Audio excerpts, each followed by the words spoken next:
지역이 미래다. 취재와 수다로 무장한 기자들의 우리 지역 이슈 털기 원탁의 기자들입니다. 반갑습니다. 두 분 오랜만입니다. 엊그제 봤잖아요. 금요일 날 점심도 같이 하시고. 아니, 뭐 그래도 방송에서는 오랜만이니까 저희가 이 국회의원 선거 때문에 한 달 남짓 방송을 좀 쉬었는데 오늘부터는 뭐 담당 PD도 바뀌고 이 프로그램 형식도 약간 일단 후반에 보시면 알겠지만 조금 바뀝니다.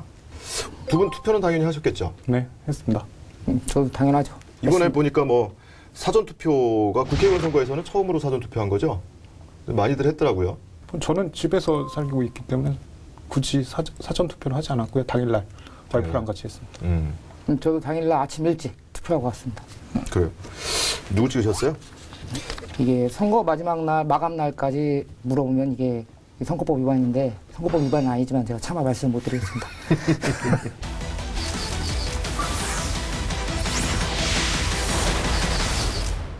제20대 국회의원 선거가 전국 판도를 누구도 예상하기 힘든 만큼 결과가 나왔습니다.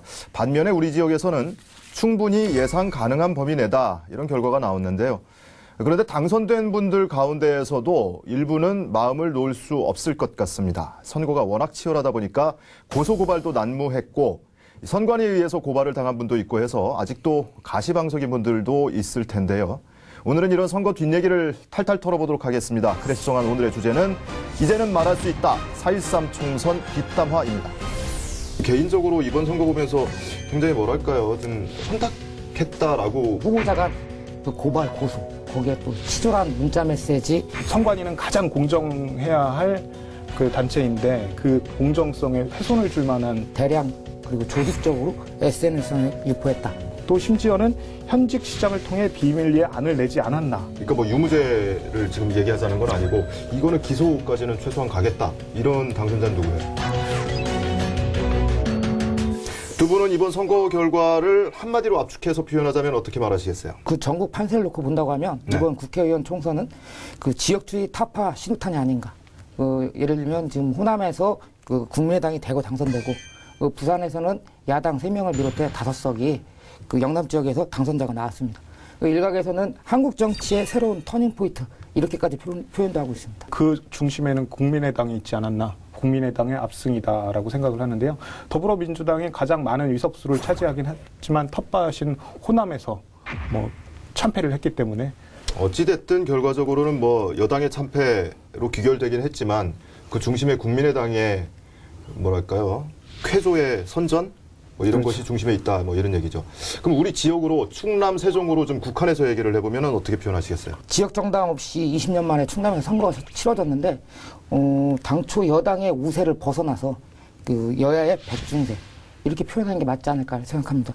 그 이유를 보면 매번 뭐 이제 캐스팅 보트 역할을 해온 충남이라고 이렇게 표현을 하잖아요. 네. 17대 때는 열린우리당, 그리고 18대 자유선진당, 그리고 19대 때는 그 새누리당이 이렇게 민심 반영됐는데 이번 20대에서는 새누리당이 많이 우세할 거라고 점쳐졌지만 그와는 반대로 이제 신취임 없는 정중동 이런 행태를 보였다. 저는 베이비 원모 타임이라고 좀 적어봤는데요. 네. 그 현역 현역 의원들이 다시 한번 당선이 됐고 지역 유권자들은 현역 의원들한테 한 번에 더 기회를 주지 않았나. 베이비는 그냥 베이비가 애칭 같은 거. 예. 현역을 베이비라고 그런 거예요? 천안 한석, 아산 한석이 늘었는데 그 늘어난 의석을 천안에서는 새누리당이, 아산에서는 더불어민주당이 가져갔어요. 천안 아산은 이 정치 쪽에서는 그 충남 정치 1번지로 불리기 때문에 관심사가 매우 높습니다. 네. 천안 같은 경우는 천안과 천안갑 아산갑에서는 그 새누리당, 그러니까 박찬호 후보와 임명수 후보가 당선이 됐고, 그리고 천안병을 그리고 아산을은 그 더불어민주당인 그 박완주, 양승조, 강훈식 후보가 각각 당선이 됐습니다. 뭐 갑은 뭐 새누리당이라고 그랬지만 천안, 아산 공이. 네네. 근데 천안은 그 현직이 더불어민주당이었는데 새로 한석 늘어난 것은 상대당인 새누리당. 그렇죠. 아산은 현직이 새누리당이었는데 한석 늘어난 건 더불어민주당. 네. 이렇게 그것도 분할이 됐더라고요. 유권자들이 냉정하게 평가를 했다라고 생각이 드는 게요. 네. 그러니까 뭐 이제 현역 의원들한테 한 번 더 기회를 주긴 했지만 거기에 대한 견제 장치도 분명히 필요하다라는 게 천안 아산에서 투영되지 않았나 싶은 생각이 들고요. 뭐 이어서 세종에서는 이해찬 무소속 후보가 당선이 됐는데요. 더불어민주당에서 그 공천을 받지 못했고 무소속으로 출마를 해서 당선이 됐는데 향후 복당은 공언을 했습니다만 더불어민주당에서 복당을 받아줄지 안 받아줄지에 대한 게 지금 복병으로 남아있지 않나. 결과는 예상대로 나온 거예요? 개인적인 결과보다는 그 당내 결과를 본다고 하면 그 천안 하선을 비롯해 그 충남에서는 11석의 국회의원이 있는데 이 중에 새누리당은 내심 9석, 그리고 내심 11석까지 바라봤습니다. 석권까지 바라봤다? 석권까지 바라봤다. 그러니까 경합적으로 봤던 거죠. 그거는 너무 욕심이지. 네, 그런데 더불어민주당 같은 경우도 이번 선거에서는 본인들이 약세를 생각하고 2석, 그러니까 지금 현 국회의원 당선자가 된 천안을병 여기를 하고 제외하고 나머지 2-3석을 경합적으로 봤습니다. 네. 하지만 이제 결론적으로 말씀드리면 스코어는 6대5로 새누리당이 압승을 했다고 보지만 그건 아니라고 봅니다. 더민주가 그만큼 약진을 한 거죠. 그때 그 예상은 그러니까 선거 초반 때 이렇게 나왔던 거고요. 네. 그러니까 새누리당이 뭐 120석도 위험하다라는 이제 얘기를 했을 때 뭐 민주당에서는 너무 엄살 핀다라는 얘기를 했었고요. 예, 예. 근데 막상 뚜껑을 열어봤더니 그게 사실로 이제 입증이 된 거잖아요. 했기 때문에 이게 선거가 중후반에 넘어섰을 때는 이미 그 양분될 것 같은 조짐이 좀 없었던 것은 아닙니다. 그러니까 현재 19대 국회에서는 충남 의석이 10개 네. 중에 새누리당 대 더불어민주당이 7대 그렇죠. 3이잖아요. 예, 현재. 예. 근데 한 석이 들어서 11석이 된 상황에서 20대 국회는 6대 5니까 더불어민주당이 조금 더 선전을 했다고 봐야죠. 충남권에서도. 세종이야 뭐 무소속 이해찬 후보가 당선이 됐지만 뭐 더민주 복당을 뭐 공공연히 얘기하고 있는 거고. 아니 이번 선거에서 저는 그 변수가 있다고 봅니다. 그 네. 변수가 그 인구가 급증하는 젊은층 위주의 인구가 급증하는 지역에 그 수도권 민심이 반영되지 않았나 이렇게 좀 보고 있어요. 그 예를 들면 그 아까 앞서 언급했듯이 천안과 아산 지역에서도 보통 갑 지역은 지금 원도심 지역인데 여기는 새누리 그 보수층에 당선이 됐고 을 지역인 을이나 병 그리고 아산 을 같은 경우도 보면 신도심 지역인데 여기서는 더불어민주당이 했고 그 젊은 층만 가지고 이거를 해석할 수가 없는 게 세종 같은 경우에는 가장 젊은 도시거든요.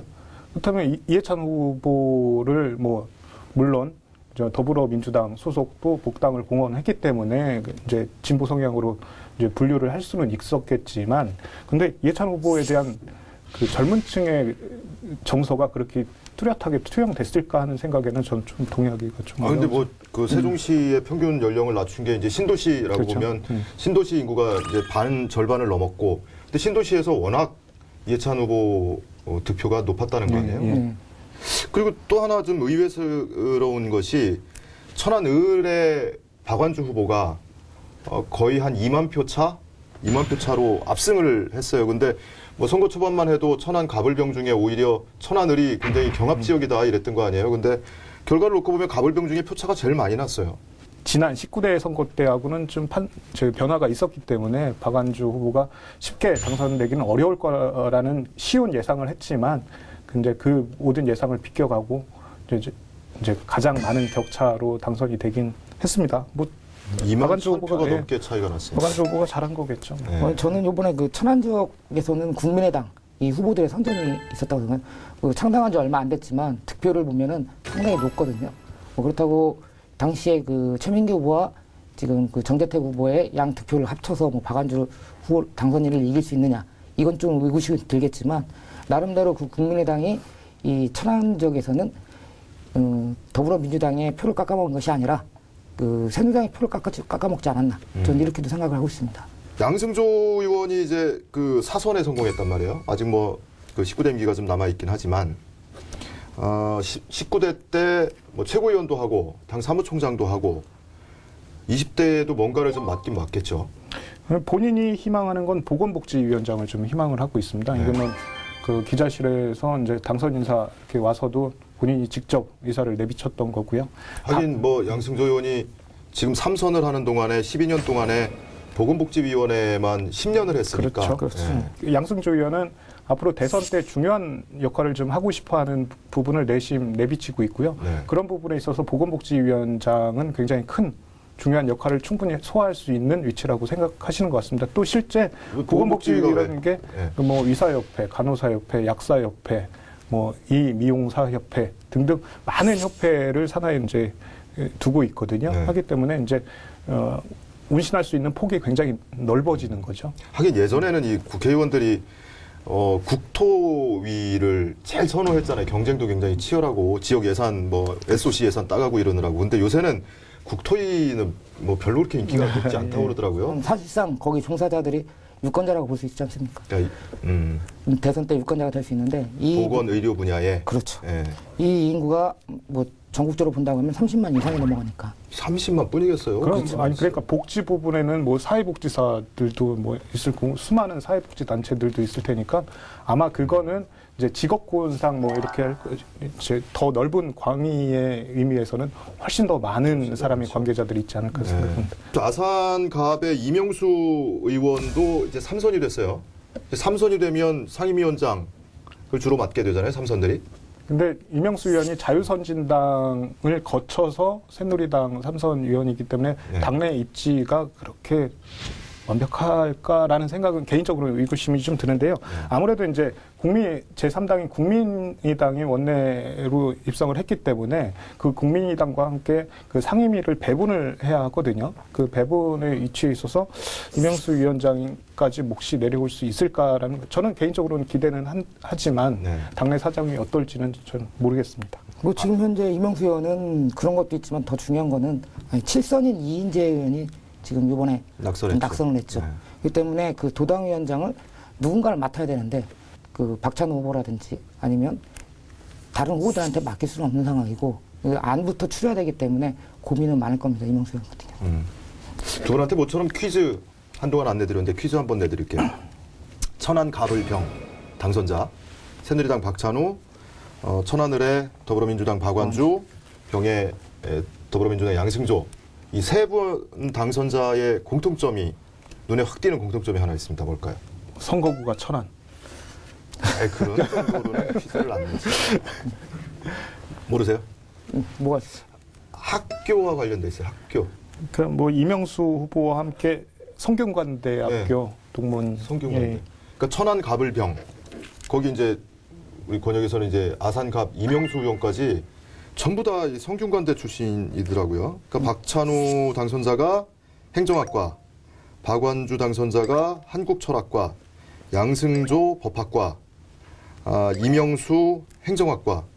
그래서 전부 다 성균관대가 왜 유독 이렇게 천안에서 득세라면 득세를 하게 됐나요? 그러게요.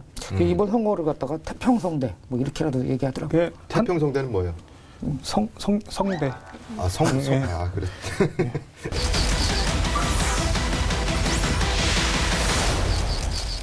저는 개인적으로 이번 선거 보면서 굉장히 뭐랄까요, 좀 혼탁했다라고 보는데 유창임 기자는 뭐 이번 선거 굉장히 예전에 비하면 깨끗하다 뭐 이렇게 해석을 해요. 그러니까 과거 18대, 19대 때 보면은 근거 없는 비방이 좀 있었어요. 그 근거 없는 비방이 있기 때문에 곧 뭐 명예훼손 뭐 이런 식으로 전개가 됐는데 이번에는 사실관계는 기반을 두고 그게 진정한 사실이냐 아니냐를 따지는 이런 전개가 좀 있었거든요. 그렇기 때문에 이번이 깨끗했다 뭐 이런 것보다는 굳이 따지자면 과거보다는 좀 더 낫지 않았느냐라는 그런 얘기입니다. 저는 그 선거 막바지 그 후보자 간 그 고발 고소 거기에 또 치졸한 문자 메시지 이 흑색 선전 난무 이렇게 말하고 싶습니다. 그 오죽하면 선거 바로 앞둔 휴일에 갑자기 기자회견을 개최하고 또 맞서 후보자가 상대 후보자는 또 다음날 기자회견으로 맞불을 붓고 오죽하면 그 전국적 오명을 꾸는 천안 야구장 이 문제까지 들먹으면서 문자 SNS상으로 무작위로 배포가 되는 등 문제가 좀 많았습니다.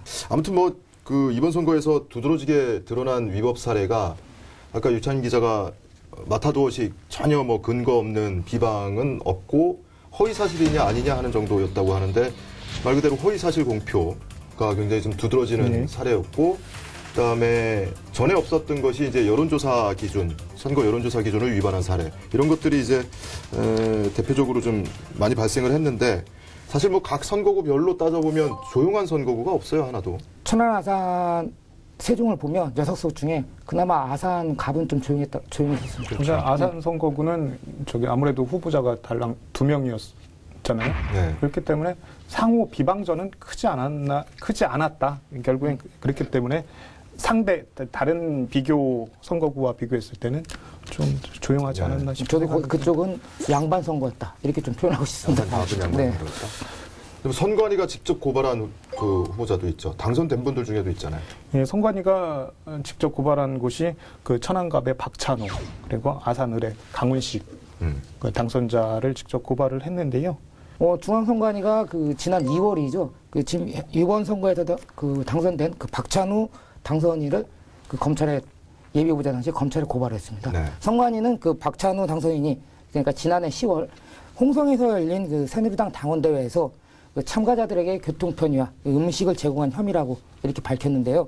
그 단합대회 참가자 750명 중에 뭐 무려 550여 명이 그 비당원으로 지역 구민이었다 이렇게 표현하고 있습니다. 그 당시 박찬호 예비 후보를 비롯해 그 현직 시도의원 4명 등 29명이 검찰에 고발됐습니다. 그러니까 고발을 한 거는 중앙선관위에서 고발을 했죠. 그렇죠. 중앙선관위였죠. 고발은 발표를 분명한 중앙선관위에서 했죠. 예. 분명한 건 고발은 그러니까 새누리당 당내 경선 이전이었던 거예요. 네. 그러니까 이게 경선에도 영향을 충분히 끼칠 수 있는 사안이었거든요. 그런데 이제 그 이후에 경선에서 박찬호 후보가 후보자 자격을 얻고 그 다음에 박찬호 후보 이제 당시 후보는 그 다음에 자기가 무장이 된 게 우리는 당내 경선 과정에서 이 부분에 대한 충분한 논의가 있었고 하기 때문에 중앙당 차원에서 문제가 될 것이 없다라는 판단으로 나에게 후보 자격을 줬다 했기 때문에 앞으로의 검찰 조사에서도 충분히 뭐 이겨낼 수 있다라는 이제 무장을 해놓은 상태죠. 중앙선관위에서 검찰에 이 건을 고발을 했는데 그러고 나서 이제 검찰이 사실 적극적으로 수사는 안 했죠. 선거기간. 그렇죠. 선거에 영향을 끼칠 수 있다라는 판단에서 뭐 전혀 움직이지 않았죠. 선거기간 중에는 이렇게 좀 기다리는 중이었고 선거 끝나자마자 이제 후보 사무실 압수수색을 했는데 뭐 압수수색한다고 뭐 거기서 뭐 크게 나올 거는 아마 없는 것으로 검찰도 그렇게 보고는 있는데 뭐 뒷얘기지만 당시 그 검찰에서 중앙선관위가 검찰에 고발했을 때 검찰 측에서 밝히는 입장은 이 우리가 수사를 한다고 해도 과연 그러니까 상대방에게 더 유리한 조건을 만들어주지 않느냐. 안 한다고 하면 오히려 그 박찬호 당선인에게 오히려 좋은 효과를 주지 않느냐. 이러면서 말을 아꼈던 건 사실입니다. 조금 전에 얘기했던 그 선관위가 고발하고 나서 새누리당 중앙당 명의로 2월 15일, 16일 이틀간에 걸쳐서 중앙당 공보실 명의로 보도자료가 배포가 됐잖아요. 그렇죠. 네. 선관위를 굉장히 수위 높게 비판을 당혹하게 했었어요. 만들었죠. 근데 그게 알고 보니 중앙당이 발표한 자료가 아니더라.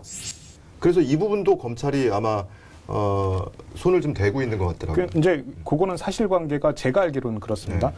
중앙당이 발표한 자료가 아닌 건 맞지만 중앙당의 자료가 또 아닌 건 아닙니다. 그러니까 중앙당 차원에서 자료를 정리해놓고 이 발표를 할지 안 할지 그리고 뭐 문구 조정도 필요하고 하는 찰나에 그 박찬호 후보 캠프 측에서 그걸 입수를 해서 어떤 경로로 입수를 했는지 모르겠지만 그게 발표가 된 것인데 분명한 것은 중앙당 내에서 검토 중인 자료가 발표됐기 때문에 그 자체가 뭐 허위 표시나 뭐 이런 죄가 성립되기는 어렵지 않을까 하는 개인적인 생각은 하고 있습니다. 저도 그렇게 생각합니다. 허위는 아니다. 그러니까 어찌 됐건 검토는 하고 있었기 때문에 허위 사실 공표는 아니다.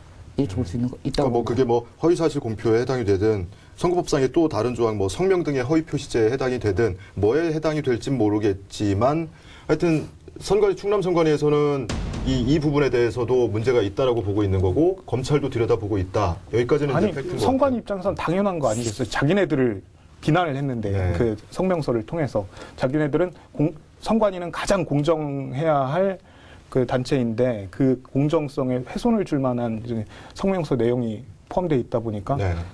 굉장히 그렇죠. 선관위 입장에서는 불쾌하겠죠. 이 박찬호 당선자 관련해서는 더불어민주당에서도 선거 끝나면 고발하겠다 이랬었잖아요. 그 아마 이제 이 자리였던 것 같은데요. 네. 티브로드 이제 토론회에서 박찬호 후보의 발언이 문제가 됐었던 겁니다. 그 뭐 그때 얘기를 정확히 전달해 드리자면 현직 국회의원들이 선거구 획정위원회에 영향을 미치고 또 심지어는 현직 시장을 통해 비밀리에 안을 내지 않았나. 이 표현이거든요. 이게 박찬호 후보가 과거부터 계속 그 선거구 획정 관련해서 게리맨더링이라는 주장을 계속 펼쳐왔었어요. 네. 그 거기에 대한 연장선상이 이 토론회 자리에서 이제 발언이 된 것 같은데 저는 이거를 쪼개고 보면요. 현직 국회의원들이 선거구 획정위원회에 영향을 미치고 뭐 의견을 전달을 했으니까 그게 영향이 어떤 결과로 이어졌는지 모르겠지만 어쨌든 의견을 전달했다니까 이것도 사실인 것 같고 또 심지어는 현직 시장을 통해 비밀리에 안을 내지 않았나. 안을 낸 건 사실이거든요. 그러니까 시민협의체 안과 정당 합의안이라고 해서 이렇게 낸 건 사실인데 이게 비밀리에. 그러니까 방송 이튿날에 천안시도 발칵 뒤집어졌습니다. 네. 이유는 아까 앞서 언급했듯이 현직 시장을 통해 비밀리 안을 내지 않았느냐 이 단어 이것 때문에 그 현직 시장은 그 더민주 소속입니다. 네. 그리고 이제 뭐 이번 총선이 끝났기 때문에 2년 후에는 바로 또 이제 그 선거를 앞두고 있고 이번에 선거에 개입했다 이런 게 나올 경우에는 본인에게 불리하게 작용하기 때문에 천안시에서도 한때 긴장을 많이 했었죠. 근데 어쨌든 뭐 이거는 뭐 고발할지 안 할지 좀 당에서 검토 중이라고 그러니까 아직 좀 봐야 될 것 같은데 네. 중앙선관위가 고발한 사건 앞서 얘기한 사건이 그게 조금 예사롭지 않은데 어떻게 괜찮을까요?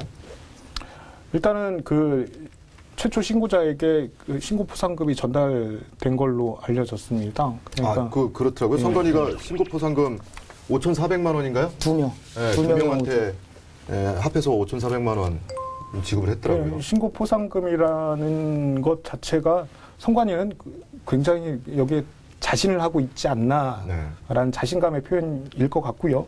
아시다시피 선거관리위원장이 곧 지원장이잖아요. 그렇죠. 예. 지금 충남도 선관위 위원장은 그 고등법원 수석부장 판사예요. 네. 예, 허모 판사. 하기 때문에 박찬호 당선자 입장에서는 굉장히 부담스럽지 않을까라는 생각입니다. 저는 그 통상적으로 검찰 수사는 그 생물이라는 표현을 많이 쓰거든요. 어디로 튈지 모르니까 이제 그렇다고 얘기를 하는데. 검찰 수사를 생물이라고 정치는 생물이라고 그러는 걸 들어봤어도. 정치와 검찰 수사는 생물이라고 많이 합니다. 아, 그래요? 네. 죄송합니다. 네. 근데 이제 박찬호 당선인의 그 고발건, 그러니까 선거법 위반 관련해서 전 좀 개인적으로 다른 의견이 있는데, 그 예를 들면 지금 문제가 되는 뭐 허위 그거하고 상관없이 그 정당 행사 관련해서 정당 행사를 주최한 거는 그 박찬호 당선인이 당협위원장, 조직위원장으로서 당연히 본인이 책임져야 되는 건 맞지만 그와 관련해서 이제 행사 참가자를 모집한 거는 우선 이제 박찬호 당선인이 직접 모집을 한 건 아니죠. 그러니까 예를 들면 그 밑에 하나 이제 그 새누리당의 시도의원, 이번에 같이 검찰에 포함된 그 시도의원들이 그 참가자를 모집했기 때문에 이것까지 검찰 수사가 박찬호 당선인에게 과연 그 모집하는 데서 이 비당원까지 모집하는 데 관여를 했느냐. 이게 어디까지 수사가 이뤄질지 저는 그것이 관심사라고 보여집니다. 그렇죠. 그걸 지켜봐야죠.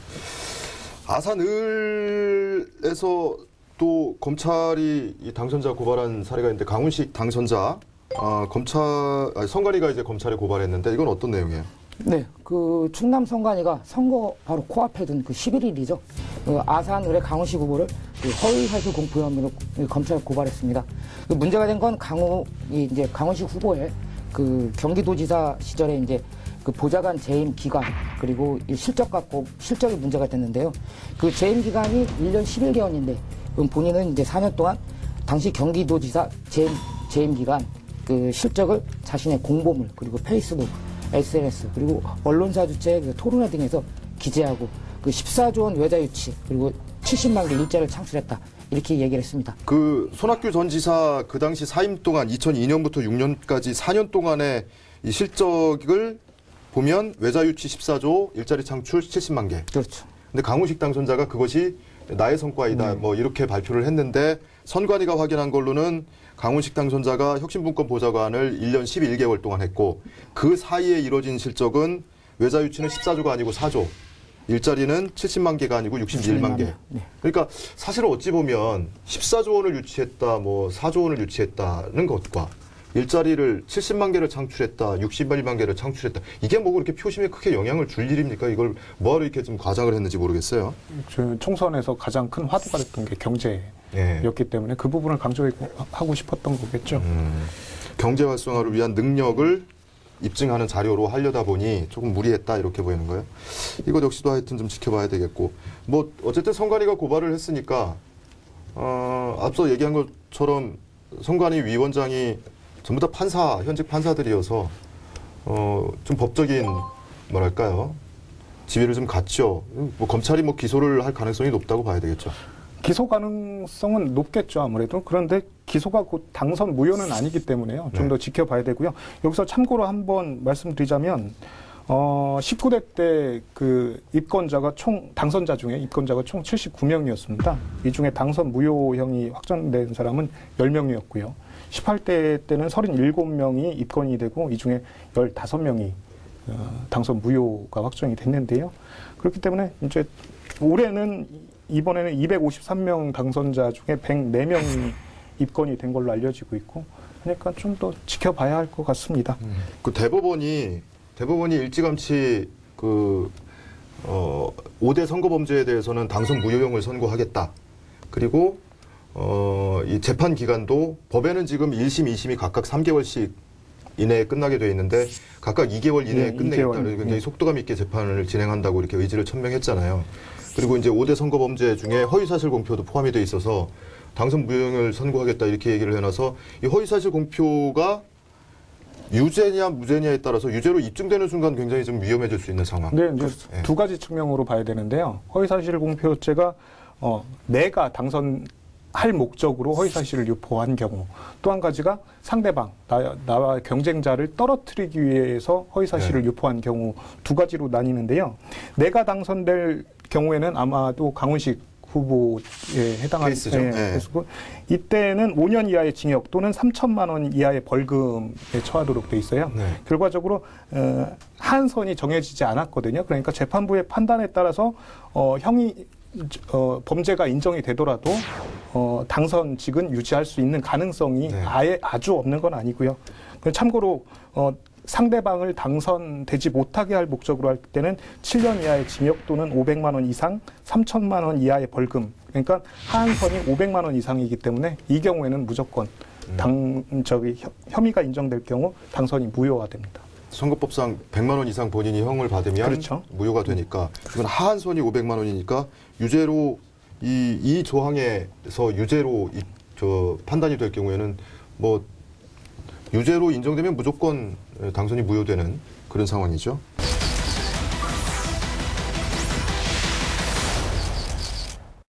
그 선관위가 고발한 건 중에 뭐 저희가 대표적으로 당선자 중에 두 분을 살펴봤습니다만은 당선되지 못한 분들 중에도 당한 분들이 있죠.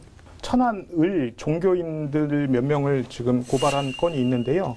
그 박안주 후보에 대한 불리한 기사를 복사를 해서 그 6개 교회에서 한 1,000매 정도를 배포한 혐의로 고발을 당했습니다.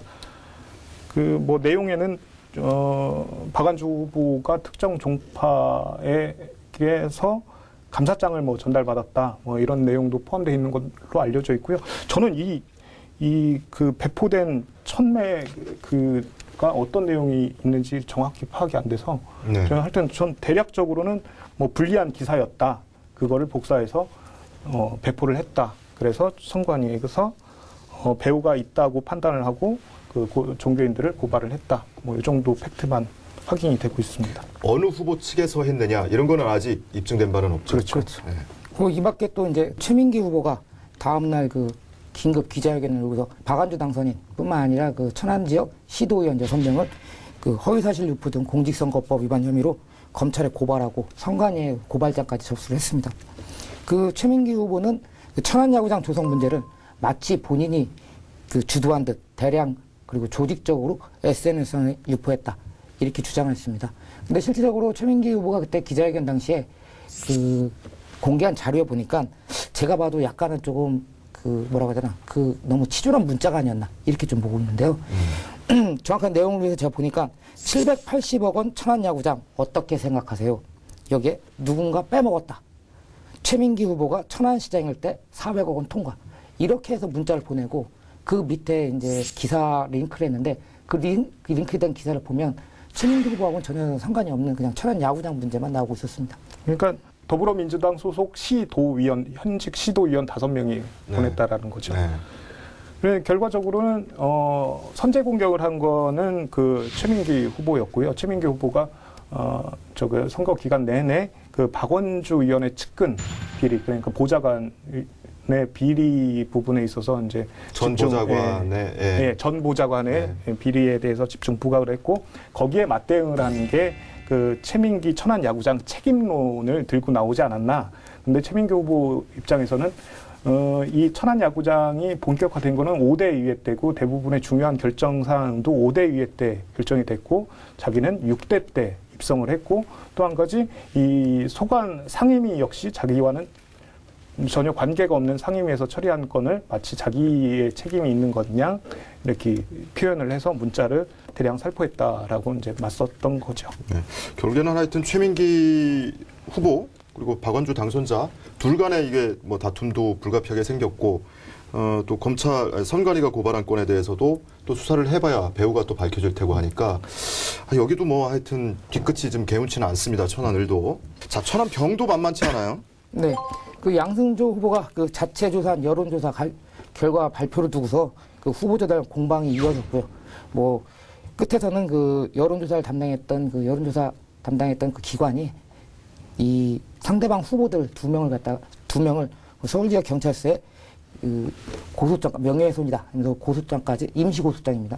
임시고소장까지 접수한 상태입니다. 양승조 의원이 자체로 의뢰를 해서 네. 여론조사 기관을 통해서 여론조사를 했고 결과를 이제 공표를 했는데 거기에 좀 공표 기준에 못 미치는 부분이 있다. 그래서 국가기관이죠.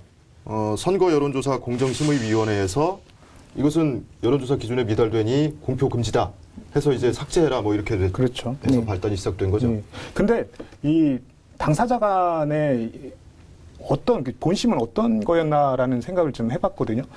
먼저 이 기자님 이거 기사 썼어요. 그 셀프 여론조사 결과. 아니, 그건 안 썼어요. 이게 대부분이 안 썼거든요. 기자들이 안 쓴 이유는 뻔해요. 그러니까 어떤 기관에서 그 여론조사를 한 결과를 발표를 했을 때 후보자가 그걸 받아서 자기가 유리했을 때 뭐 이렇게 나왔다라고 이렇게 홍보하는 게 일반적인데 이번에는 양승조 후보가 셀프 여론조사를 했거든요. 네. 근데 이 셀프 여론조사라는 게 각 후보마다 다 해요. 다 하는데 이거를 공표하는 경우가 굉장히 이례적인 일인 거죠. 네. 근데 왜 그랬을까 가만히 생각해 봤을 때 천안 갑 같은 경우에는 대전일보에서 여론조사를 했거든요. 네. 그리고 천안 을 같은 경우에는 우리 충청도에서 여론조사를 했어요. 그런데 천안 병은 여론조사 계획이 전혀 없었던 거고 그렇기 때문에 양승조 후보 입장에서는 내가 앞서가고 있다라는 걸 보여주고 싶었는데 그걸 보여주는 거에 있어서 누가 하나 도와주지 않으니까 셀프 여론조사를 했고 그걸 발표를 했고 근데 그게 경쟁자 후보들 입장에서는 너무 그렇다라는 판단을 하고 있었던 찰나에 이게 그 기준에 위배된다라는 사실이 알려지니까 거기에 대해서 이제 물고 늘어지지 않았나. 선거 여론조사 공정심의위원회에서는 무슨 뭐 선관위가 무슨 조치를 한 건 없고 네. 심의위원회에서 그 여론조사를 실시한 그 기관을 상대로 경고하고 공표금지 정도로 마무리가 진 거고. 근데 이 과정에서 또 문제가 불거졌잖아요. 상대 후보들이 너무 뭐 이것을 좀 악용했다 해서 오히려 여론조사 기관에서 이 상대 후보들을 또 고소를 했나요? 고발을 했나요? 그런 게 있죠. 예. 임시 고발이라는 표현. 임시고소장. 임시고소라는 임시고소는 뭐예요? 고소장을 접수하기 전에 그 임시로 가서 접수만 해놓고 나중에 다시 이걸 철회라고 표현해야 되나요? 철회할 수 있는 겁니다. 아니, 뭐 고소를 해도 뭐 고소 취하할 수 있는 거잖아요. 그렇죠. 아무래도 이제 당락의 결과를 지켜본 후에 직접적인 고소를 할 거라는 걸 암시하지 않았나라는 생각이 들고요. 네. 결과적으로 이거는 고소장 철회하지 않을까라는 개인적인 생각입니다. 세종시는 후보자 간에는 뭐 좀 시끄럽기는 했는데 그에 반해서 뭐 법적으로 큰 문제는 없었죠? 네, 뭐 천안과 아산 지역에 비한다고 하면 매우 조용했다 이렇게 볼 수가 있는데요. 네. 뭐 굳이 문제점은 그 새누리당 당내 경선 과정에서 그 세종 선관위가 그 시장 상임회장을 고발한 건이 있습니다. 네. 이거는 뭐 세종 전통시장연합회가 그 새누리당의 박종준 이 후보를 그때 경선 후보였죠. 박종준 후보를 지지선언 절차를 거치지 않은 허위라고 보고 세종 선관위 이제 상인 회장을 검찰에 고발했습니다. 당락에도 영향이 당락에도, 없었고 했기 때문에 앞으로도 기자들 입장에서는 큰 매력 없는 사안이 아닌가 기자들 싶어요. 입장에서는. 하여튼 지금까지 쭉 살펴봤는데 그럼 결과적으로 위험하다.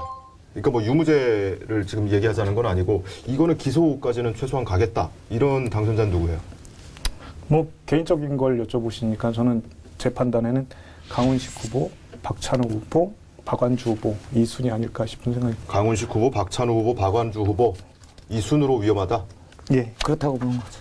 이종익 기자도 마찬가지예요. 네, 그렇죠. 뭐 강훈식 후보 같은 경우는 이것도 뭐 뭐 짧은 이 법적 상식이지만 허위사실 공표 같은 경우는 어떻게 됐건 딱 떨어지는 이런 이 법적인 문제가 딱 떨어진다고 보고 있거든요. 네. 하지만 그 다음에 이제 박찬호 후보라든지 박완주 후보 같은 경우는 직접적인 선거 개입성, 이 문제에 대해 개입한 흔적에 대해서는 검찰 수사가 어떻게 진행이 될지 그건 좀 지켜봐야 된다고 생각합니다. 네. 끝으로 정리해 주시죠. 네, 당선부터 해보자. 유권자도 똑똑해졌습니다. 올바른 정책과 비전을 갖고 정정당당한 승부 또한 정치인이 가져야 할 책무라는 걸 잊지 말아 주시길 바랍니다. 네, 조임 기자. 저는 미래 후보들한테 좀 얘기를 하고 싶은데요. 그 선거 코앞에 두고 그 기자실 문턱이 닳도록 오가셨던 분 있거든요. 지금은 한 분도 뭐 그림자도 찾아볼 수가 없습니다. 이런 분들에게 말씀드리고 싶은데 4년 지금부터 준비하십시오. 4년 후에 대해서.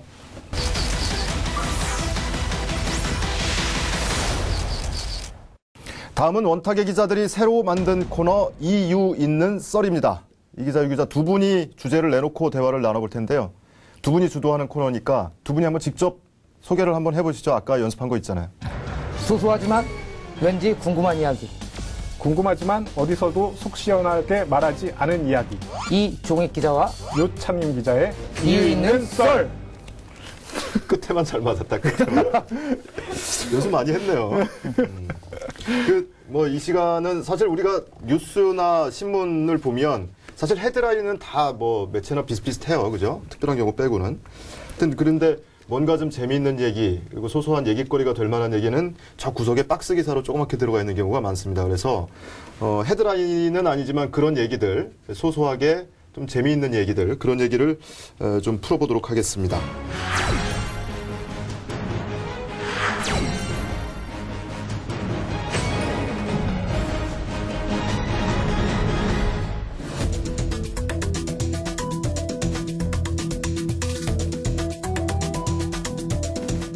선거만 다가오면 집중되는 여론조사. 이번 20대 총선에서는 국회의원이 5석이 된 천안과 아산 지역에서 그만큼 여론조사도 많았습니다. 하지만 이 같은 여론조사가 오히려 유권자들의 눈을 가리거나 왜곡하는 결과를 낳은 것이 아닌가 의구심이 듭니다. 4.13 총선 개표 결과 여론조사 기관이 한 번도 예측하지 못한 여소야대 상황이 벌어졌습니다. 천안 지역 선거구에서는 후보자 자체 진행한 여론조사 발표를 놓고 선관위가 공표 보도 금지 조치에 이어 명예훼손에 따른 법적 조치와 후보자 간 공방과열 등 문제점을 드러냈습니다. 무용론까지 들어간 이 여론조사, 유권자들은 여론조사가 확실해진 여론이 아니라 추세를 살피는 수단 정도로 활용하길 바랍니다. 저는 개인적으로 이종익 기자 발제에 굉장히 공감을 하는데요. 이게 유권자들의 판단에 있어서 이 여론조사가 오히려 판단을 흐리지 않나라는 생각이 들어요. 저도 뭐 개인적으로 저도 수십 통의 뭐 전화도 받고 또 뭐 수백 통의 문자도 받았거든요. 근데 이게 많이 오면 많이 와서 짜증나고 또 안 오면 이제 정보의 차단인 것 듯해서 미덥지 않고 하는 부분이 있어서 이거에 대한 분명한 가이드라인이 지금은 한번 검토해 볼 필요성이 있지 않을까 하는 생각이 듭니다. 근데 여론조사가 그나마 뭐 대단히 과학적으로 객관적이고 정확한 이 민심을 읽는 바로미터잖아요. 네, 아니 근데 이번 여론조사의 문제점이 좀 있긴 있습니다. 중앙선관위가 중앙선거 여론조사 공정심의위원회라고 별도로 두고 있는데요. 네. 이곳에서 각종 여론조사 공표, 보도, 준수 이런 사항 등을 정해놓고 있습니다. 그래서 여기에 위반할 경우에는 뭐 경고 조치 등도 있지만 1,000만 원에서 최고 3,000만 원까지 과태료가 부과됩니다. 하지만 이번 20대 총선에서 이제 중앙선관위에 나와 있는데요. 홈페이지에 들어가 보시면 20대 총선에서 여론조사 왜곡 조작과 그 공포 여론조사 준수사항 위반 등으로 87건을 적발했습니다. 뭐 시정명령 3건, 뭐 26건이 경고 등 이렇게 됐지만 이 87건이라는 게 참 잘못됐다는 거 아닙니까? 차라리 이게 1,400건이나 되는 거를 다 신뢰할 수 없는 거는 기본적인 상식일 것 같고 하니까 뭐 할 수 있는 기관하고 뭐 저희 같은 뭐 언론사나 그리고 각 후보일 수도 있고요. 한 사전 계획을 선거에 앞두고 정확한 사전 계획 어떻게 조사를 하고 어떤 상황에서 어떻게 발표를 할 것인가라는 일괄적인 계획표를 받는 것도 좋지 않을까. 그렇게 해서 우리가 지금 기계적으로 할 수 있는 그 안심번호를 제공해서 그 여론조사를 실시해서 발표를 하고 그거는 좀 어떨까 싶어요. 그러니까 지금 안심번호 유 기자가 얘기하셨는데 사실은 이 여론조사가 뭐 공해도 공해에 워낙 많이 걸려오니까 근데 정작 문제는 부정확하다는 거 아닙니까? 네. 부정확성의 핵심은 집전화로 하기 때문에 이제 젊은 층 낮에 집에 없는 젊은 층의 여론이 제대로 반영이 안 된다. 물론 뭐 연령별 성별로 이렇게 가중값을 두고 배열도 하고 그러지만 네. 그런데 왜 집전화로밖에 할 수 없느냐? 이거 아마 시청자 여러분들께서 궁금하실 것 같아요. 그 선관위는 휴대전화로는 그 특정 지역구의 선거인인지 확인할 수가 없다. 네. 이렇게 밝히고 있습니다. 휴대전화를 누군가가 갖고 있지만 그 휴대전화가 정말로 그 갖고 있는지, 그러니까 본인 유권자, 그 지역구 선거인 유권자가 갖고 있는지 그걸 확인할 수가 없기 때문에 이 휴대전화가 아닌 일반 전화, 유선 전화로만 사용한다는 겁니다. 그러니까 아까 얘기한 것처럼 여론조사 기준이 강화되면서 선거 여론조사 공정심의위원회에 등록을 해야 되는데 등록하는 여론조사는 휴대전화로는 해서는 안 된다 이런 그렇죠. 거죠. 집전화로밖에 할 수 없는 거고. 근데 정당에서는 이번에 뭐 그 국민경선 한다 그러면서 안심번호 사용하고 그러잖아요. 그거는 그 가상의 개인 번호를 해가지고 한다는 그 안심번호는 그러니까 정당의 경선을 위해서만 제공하도록 돼 있습니다. 네. 이 같은 이유는 그 개인정보 침해 소지가 있기 때문에 그 정당 경선에만 그 휴대폰 정보를 개인정보를 제공할 수가 있는 거죠. 국민경선 하거나 그러면은 선관위 통해서 통신사로부터 안심번호를 추출해서 받지 않습니까? 그러니까 그걸로 하면 훨씬 더 정확한 데이터가 나올 수 있는데 지금 여론조사 기관들은 그걸 활용할 수 없다는 거 아니에요? 그렇죠. 개인정보 침해의 소지 그게 위헌이 될 수 있기 때문에. 그럼 어떻게 돼요? 여론조사 하지 말아야 돼요? 아니면 안심번호 달라고 그래야 돼요? 글쎄 그건 뭐 여기서 결정하면 결론이 납니까? 그건 아닌데 어떤 게 해법이 될 수 있을까 싶어서. 검토는 해볼 필요성이 분명히 있는 지금 거죠. 관련법 예. 개정을 논의 중입니다. 그 내년 대선에서 통과될지는 미지수인데 앞서 발제하셨듯이 여소야대 아무도 어떤 여론조사에서도 이런 결과를 예상한 여론조사는 한 건도 없었으니까요. 네. 예. 자꾸 여론조사가 조사 단계, 설계 단계부터 설계 단계, 조사 단계, 분석 단계, 그리고 공표나 보도 단계, 왜곡 소지가 곳곳에 있거든요. 그렇죠. 그거를 이제 방지하기 위해서 공표 기준이나 이런 걸 강화하기도 하는데 문제는 하여튼 뭐 정확도 면에서 너무 떨어져서 민심을 반영하지 못하는 것. 그러면 그것을 민심을 정확히 읽게 하기 위한 방법을 찾는 것이 그것이 또 필요하지 않나 이런 취지에서 발제하신 거죠? 네, 맞습니다. 알겠습니다.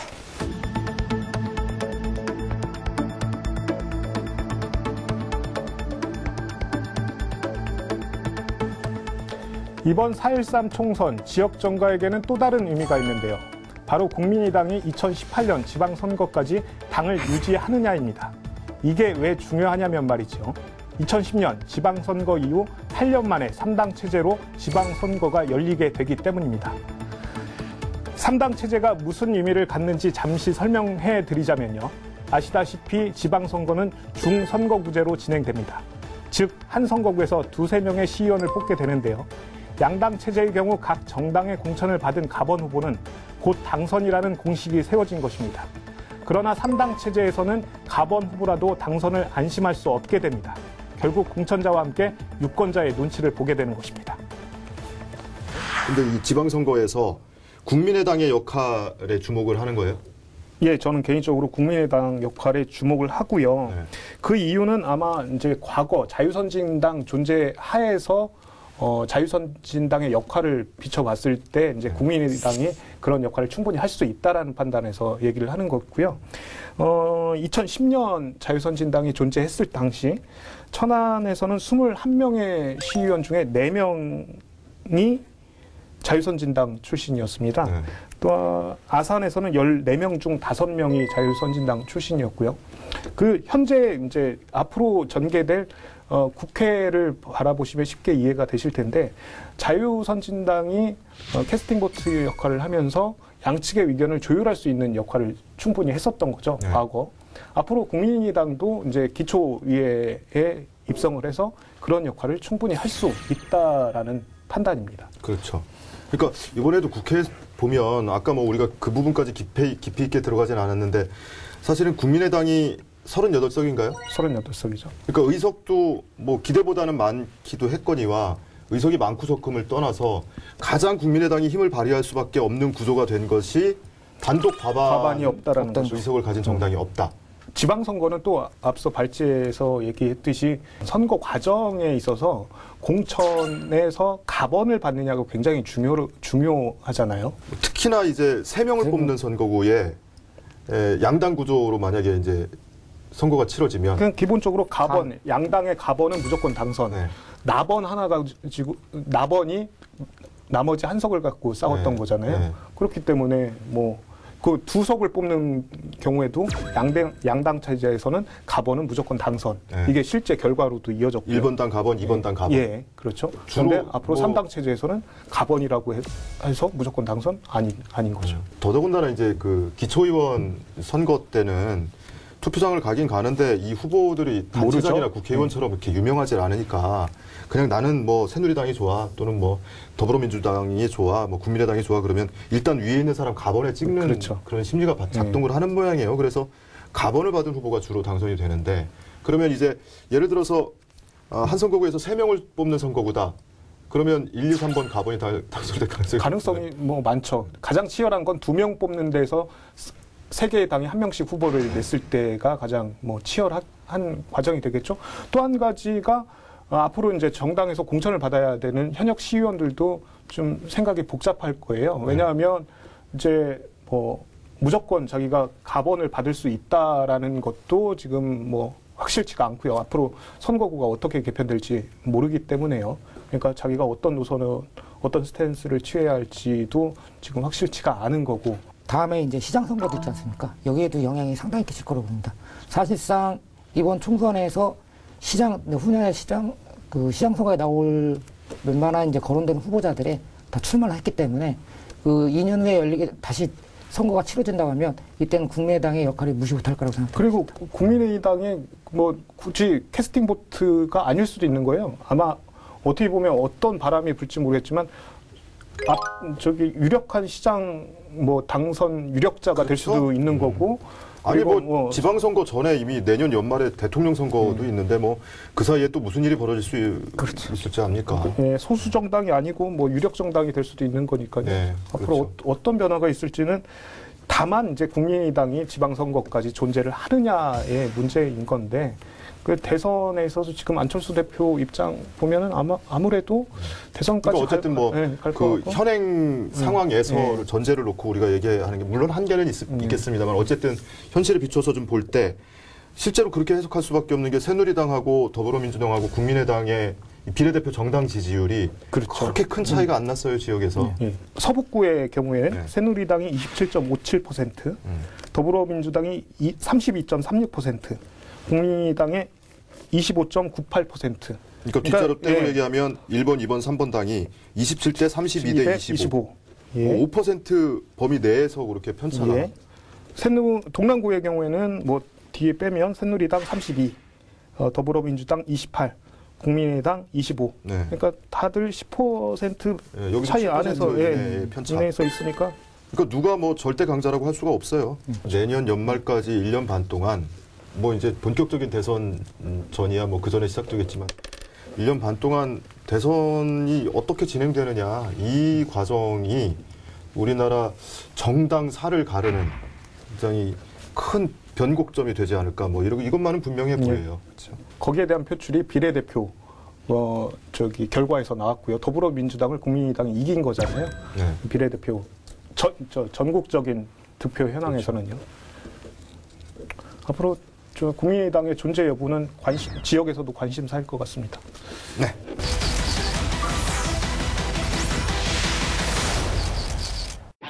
5월은 가정의 달입니다. 다들 아시죠? 어린이날, 어버이날은 물론이고 11일 입양의 날, 15일 스승의 날, 16일 성년의 날, 그리고 둘이 만나서 하나가 된다는 의미로 21일은 부부의 날이라고 하죠. 25일은 실종 아동의 날도 있더군요. 이쯤 되면 선물은 어찌해야 되나 고민이 되는 분들도 많을 텐데요. 값비싼 선물보다 더 큰 효과를 발휘하는 건 진심 어린 한마디일 수도 있습니다. 감사의 한마디, 사랑의 한마디 잊지 않고 꼭 전할 수 있는 그런 5월이 되시길 바랍니다. 저희는 다음 시간에 뵙겠습니다. 시청해주신 여러분 고맙습니다.